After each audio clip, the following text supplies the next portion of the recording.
Syazwani, ya ke? Maknanya semua benda-benda ni kena daftar dulu, kena buat pertukaran nama dulu.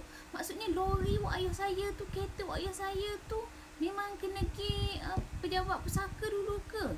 Baru boleh tukar nama kepada anak-anak. Ya dan ya. Memang betul.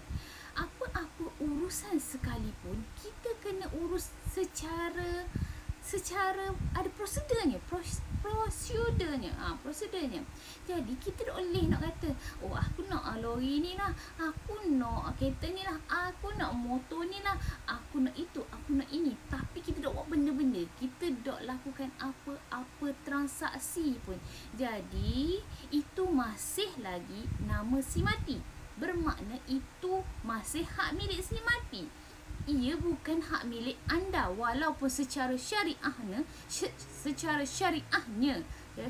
memang itu adalah harta pusaka, tapi secara lawnya, secara undang-undang, ia masih didaftarkan di atas nama si mati. Jadi tukar dulu nama lori ke, kereta ke, bah ke, kapal terbang ke, tukar dulu nama, barulah itu hak milik anda.